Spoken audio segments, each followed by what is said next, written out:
Bienvenido a Futuro, un podcast de Contextico donde comento la Biblia y diferentes temas desde una perspectiva reformada, optimista y misional.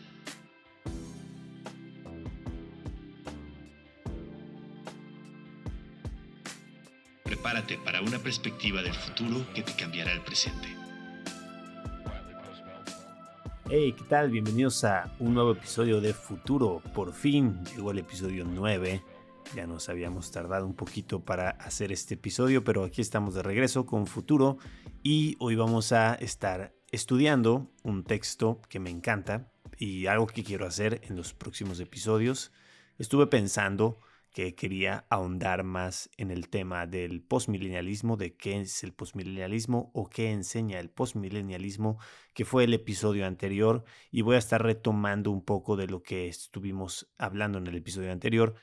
Y lo que voy a estar haciendo es que me voy a centrar en explicar o hacer exégesis o hacer un poquito de enseñanza en base a los pasajes que más me gustan que apoyan el postmilenialismo. Entonces, hoy voy a tratar con uno de mis pasajes favoritos que creo yo que apoyan directamente a lo que cree el postmilenialismo. Si recuerdas lo que vimos en el episodio anterior, el postmilenialismo es la creencia de que el reino de Dios está presente, que Jesús trajo el reino de Dios en su primera venida, siendo esto la culminación de las profecías del Antiguo Testamento y de la historia redentiva de Dios, y que el reino de Dios entonces está avanzando a través del avance del Evangelio, conquistando todas las naciones para la gloria de Dios, las naciones sometiéndose a la voluntad de Dios y eso trayendo una transformación mundial. Y esta transformación mundial con el Evangelio será el cumplimiento de la Gran Comisión, lo cual culminará antes del regreso de Cristo. Es decir, Cristo vendrá y entonces pondrá al último de sus enemigos bajo sus pies, que es la muerte. Eso básicamente es lo que enseña el postmilenialismo, en el que el término de postmilenialismo, que ya lo he dicho mucho en otros episodios, tiene que ver con el pasaje de Apocalipsis 20 y del milenio, en el cual el postmilenialismo ve el milenio como siendo la época presente. Entonces, lo que quiero ahora es ir a algunos pasajes que apoyan al postmilenialismo, y el pasaje que vamos a ver hoy es la parábola del grano de mostaza. Una parábola que me encanta porque nos presenta precisamente esta visión optimista del reino de Dios, una visión que tenemos perdida hoy en día en la iglesia. Y creo yo que es porque nos hemos olvidado de esta parábola o de lo que Jesús quería enseñarnos con esta parábola, o porque tratamos de traer esta parábola fuera de su contexto y traerla directamente a nuestro contexto sin antes estudiarla en su contexto. Entonces, lo que quiero hacer ahora es precisamente ir a esta parábola y estudiarla en su contexto. Esta parábola la podemos encontrar en los evangelios sinópticos, pero voy a estar leyendo el pasaje que encontramos en Marcos. En Marcos capítulo 4, versículos 26 al 34. Aunque me voy a estar enfocando en la segunda parábola, que es la del grano de mostaza, quiero leer desde el versículo 26, que es otra parábola, es la parábola del crecimiento de la semilla. Dice: Jesús decía también, el reino de Dios es como un hombre que echa semilla en la tierra y se acuesta de noche y se levanta de día y la semilla brota y crece. ¿Cómo? Él no lo sabe. La tierra produce fruto por sí misma. Primero la hoja, luego la espiga y después el grano maduro en la espiga. Y cuando el fruto le permite, él enseguida mete la hoz porque ha llegado el tiempo de la siega. También Jesús decía: ¿a qué compararemos el reino de Dios o con qué parábola lo describiremos? Es como un grano de mostaza, el cual se siembra en la tierra, aunque es más pequeño que todas las semillas que hay en la tierra. Sin embargo, después de sembrado, crece y llega a ser más grande que todas las hortalizas y echa grandes ramas, tanto que las aves del cielo pueden anidar bajo su sombra. Bueno, tenemos aquí dos parábolas. Me voy a centrar en la segunda parábola, aunque la primera parábola nos da un preámbulo, pero en realidad esta es la tercera parábola en esta serie de parábolas que nos presenta Marcos. Y es interesante porque ¿por qué he escogido la porción de Marcos? ¿Por qué he escogido la versión de Marcos de estas parábolas? Algo que yo he hecho en los últimos años es que me he estado especializando en el estudio de los evangelios sinópticos. De hecho, fue una clase que yo di y más adelante les platicaré un poquito más de un proyecto que tengo con esto de los evangelios sinópticos. Pero me encanta analizar los evangelios sinópticos en el sentido de que hay algo que se le llama la crítica de la redacción, en el que se cree que cada uno de los evangelistas fue muy intencional en poner lo que cada uno puso. Es decir, que cada uno de los evangelistas escogió el material y lo arregló de la forma que él quiso, de acuerdo a sus propósitos didácticos, teológicos, misionales, etc. Y lo interesante es que Marcos añade estas parábolas en un contexto más amplio, donde está queriendo reflejar la interacción de Jesús con los 12 apóstoles. Si tú analizas todo el contexto, estas dos parábolas forman parte del grupo de parábolas que hacen alusión al trabajo del campo. La parábola del sembrador, famosísima, esta parábola de la semilla que crece y no sabemos cómo, y la parábola de la semilla de mostaza. Y esta parábola entonces está en esta sección donde parece que todo se trata acerca de la misión de los 12. Desde el capítulo 3, Marcos nos narra el evento de la elección de los 12. Luego en el 3:35 va a hacer referencia a la relación más cercana que Jesús tenía con ellos. Y después en el 4, del 21 al 25, nos muestra el privilegio y la responsabilidad que tenían los 12 al recibir esta mayor revelación de Dios. Y estas parábolas entonces están relacionadas con este ministerio que los 12 tendrían. Ahora, esto no quiere decir que solo está limitado a los 12. Tiene que ver con la misión que los 12 comenzarían. ¿Qué quería entonces enseñarle Jesús a sus discípulos en este punto de su preparación? El significado de las parábolas tiene que estar ligado estrechamente con el contexto en el que se da la parábola, es decir, la ocasión, qué es lo que provocó la parábola. Esa es una de las principales preguntas que tenemos que hacernos con la parábola. ¿Qué situación provocó que Jesús dijera esa parábola? En algunos casos no tendremos muy explícito eso en el texto, pero en otros casos podemos analizar en ese contexto en el que se están presentando o el autor, el evangelista que nos está presentando la parábola, podemos entonces tratar de definir cuál es el propósito teológico al colocarnos la parábola donde nos la coloca. Y ahí entonces podemos empezar a descubrir cuál es el mensaje. Un error común que cometemos con las parábolas es simplemente tratar de sacar cualquier enseñanza de cualquiera de los detalles de las parábolas, pero las parábolas no funcionan así. Las parábolas funcionan como un todo. Tienes que tomar la historia como un todo y hay una enseñanza, hay una moraleja, vamos a decirle, en esa enseñanza o en esa historia metafórica que está tratando de presentar una verdad espiritual. En este caso tenemos que preguntarnos cuál es la verdad espiritual que Jesús quería enseñarle a sus discípulos con esta parábola cuando estamos hablando de que estamos enfocándonos en la preparación de estos 12 que van a tener una misión especial y entonces Jesús les dice estas parábolas que tienen que ver con el trabajo del campo. La parábola del sembrador, no me quiero meter a los detalles, es la parábola, ¿verdad?, donde se siembra la semilla en diferentes tierras y solo una es la que produce fruto. Y luego tenemos esta parábola del crecimiento de la semilla, este crecimiento, vamos a decirlo, misterioso incluso. ¿Qué es lo que Jesús le quiere decir aquí a los discípulos? Es que el reino de Dios es como un hombre que echa una semilla en la tierra, se va, se acuesta, se duerme y se levanta al día siguiente y de repente la semilla brota y crece. ¿Cómo? Él no lo sabe. La tierra produce fruto por sí misma. Primero la hoja, luego la espiga y después el grano maduro en la espiga y cuando el fruto lo permite, él enseguida mete la hoz porque ha llegado el tiempo de la siega. ¿Qué es lo que Jesús está queriendo decirles? Es, al final de cuentas, el crecimiento del reino no depende tanto de lo que tú haces, sino depende de lo que Dios va a hacer. Es decir, hay un poder más allá que lo que uno tiene en sí mismo.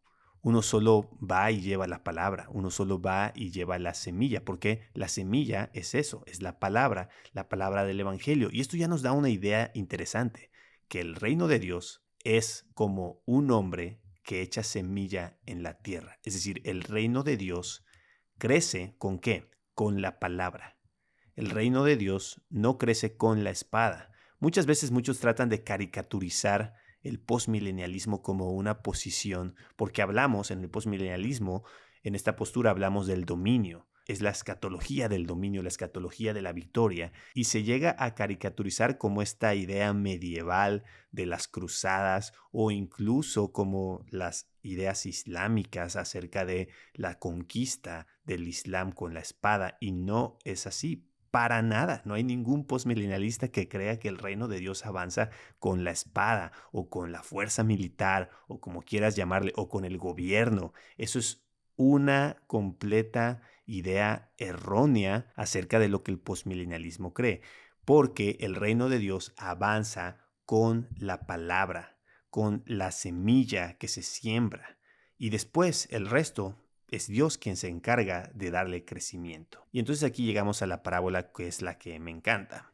la parábola de la semilla de mostaza. También Jesús decía: ¿a qué compararemos el reino de Dios o con qué parábola lo describiremos? Me encanta cómo Jesús está empezando esta parábola muy explícitamente, que esta parábola describe cómo es el reino de Dios. Ese es el punto de la parábola, describir cómo es el reino de Dios o cómo es el avance del reino de Dios. Es como un grano de mostaza, el cual, cuando se siembra en la tierra, aunque es más pequeño que todas las semillas que hay en la tierra, sin embargo, después de ser sembrado, crece y llega a ser más grande que todas las hortalizas, y echa grandes ramas, tanto que las aves del cielo pueden anidar bajo su sombra. Sinceramente, yo no veo ninguna cabida a una escatología pesimista que ve a la iglesia de Dios debilitándose cada vez más y más para que Jesús venga a salvarla. Lo que está muy claro en esta parábola es que el reino de Dios comienza como lo más pequeño, como el reino más pequeño que alguien haya podido comenzar, como un grano de mostaza. Y Jesús obviamente está usando una hipérbole que parece ser que era muy comúnmente usada en ese tiempo como una descripción de algo pequeño, es decir, era como un dicho. Por ejemplo, tú podías decirle a una persona que era muy pequeña, decir: no, este es como una semilla de mostaza. Era como una referencia común en la época para hablar de algo que era muy pequeño. Entonces estaba diciendo aquí Jesús este reino, el reino de Dios, va a comenzar, se siembra como la semilla más pequeña. ¿Por qué? Porque el reino de Dios iba a comenzar como algo súper pequeño. Sin embargo, después de ser sembrado, crece y llega a ser más grande que todas las hortalizas y echa grandes ramas, tanto que las aves del cielo pueden anidar bajo su sombra. Está describiendo simplemente lo que ya conocemos por la historia.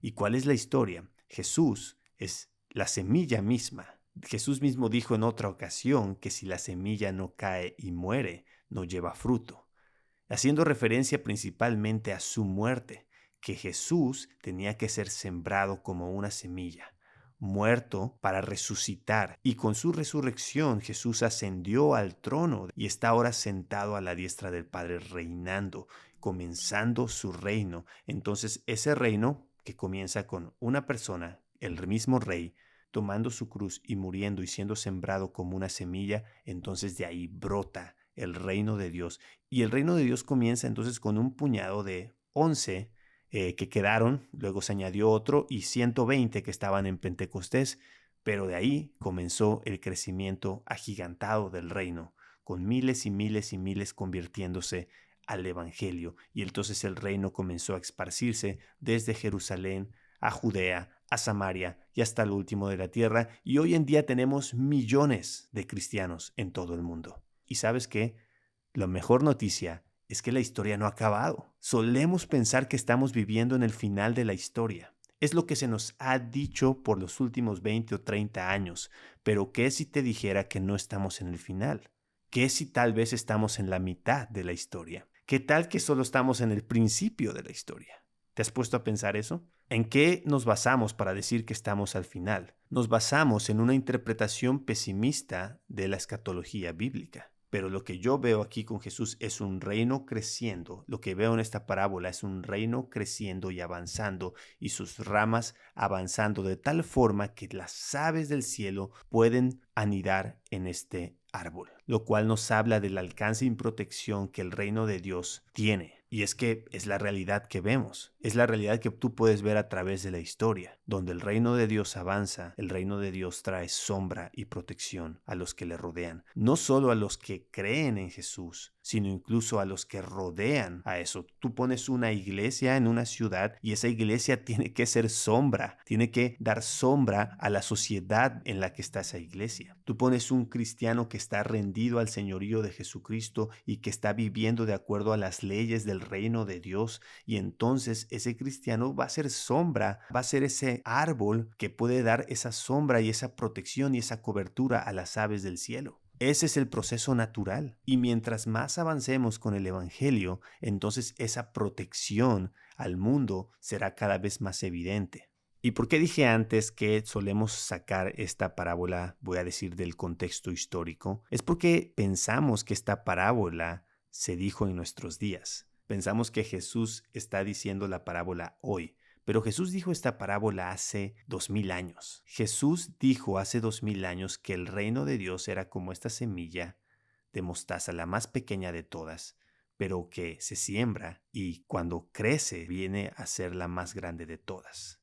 La semilla fue sembrada hace 2000 años y hoy estamos viviendo en el futuro de eso. Es decir, hoy en día esta hortaliza se está convirtiendo en la más grande de todas. Y es a través de ti y a través de mí que este reino de Dios avanza con el evangelio, con la semilla que sembramos, y el crecimiento lo da Dios, y Dios se encarga de que este árbol o esta hortaliza o este árbol de mostaza crezca y crezca y crezca. No depende de ti. ¿Sabes qué? Cuando me hablan desde una posición pesimista acerca del reino de Dios, lo único que pienso es, ¿en qué Dios crees? Yo creo en un Dios que tiene el control de todas las cosas. Y es un Dios que está avanzando su reino. Y lo veo día a día, tangiblemente, estando del otro lado del mundo. Puedo ser testigo de lo que Dios está haciendo en todo el mundo. Y discúlpame, pero los cristianos en Occidente están tan centrados en lo que está pasando en Occidente, con movimientos liberales y cuanta cosa, que no tienen esta visión global, no tienen esta visión mundial de las cosas que Dios está haciendo en todo el mundo.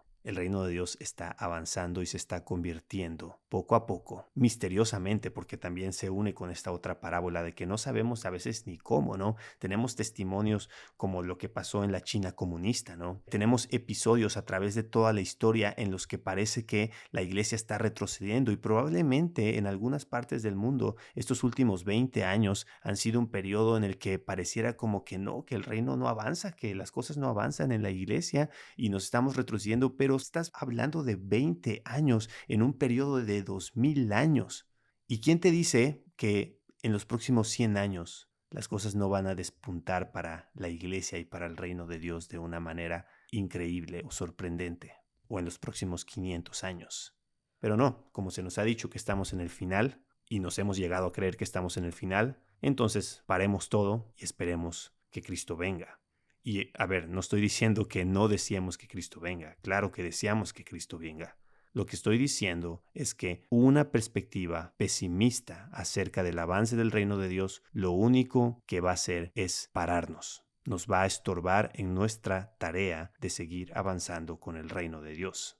Entonces, el reino de Dios, lo que yo veo en estas dos parábolas es que se va a extender, sí o sí, y va a ser refugio para las aves del cielo. Sea que quieras interpretar eso como creyentes, yo creo que eso tiene que ver con que el reino de Dios es interpretación, obviamente, de esto, que el reino de Dios da cobertura no solo a los creyentes, sino aún a los no creyentes. Y que el reino de Dios, la iglesia, el evangelio, seguirán creciendo y que entonces nosotros tenemos que sembrar la semilla y creer en el Dios que da crecimiento a esa semilla y que da crecimiento a este reino.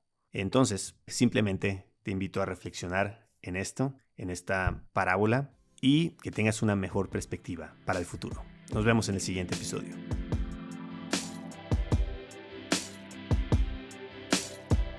If postmillennialism is the case, then I have to behave differently.